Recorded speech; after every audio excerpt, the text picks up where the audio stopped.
মাত্র ৩ বছরের নেতৃত্ব, কিন্তু সেই স্বল্প সময়েই একটি জাতির মানচিত্র বদলে দেওয়ার অনন্য দৃষ্টান্ত স্থাপন করেছিলেন ডক্টর আমিনা গরিব ফাকিম, মরিশাসের ষষ্ঠ রাষ্ট্রপতি।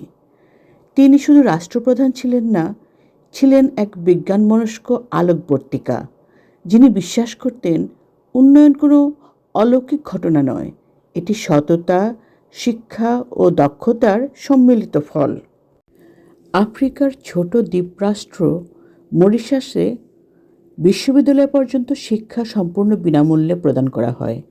শুধু পাঠদানই নয়, শিক্ষার্থীদের বাড়ি থেকে স্কুলে আনা নেওয়ার খরচও রাষ্ট্র বহন করে।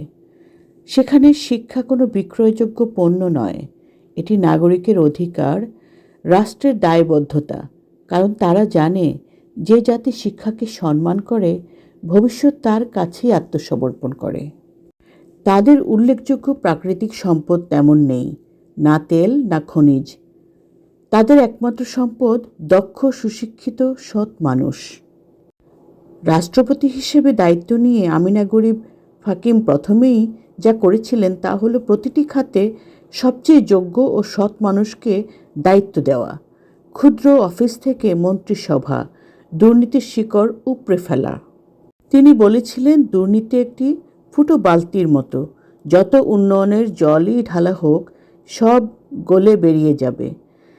তাই সবার আগে এই ফুটো বন্ধ করতে হবে।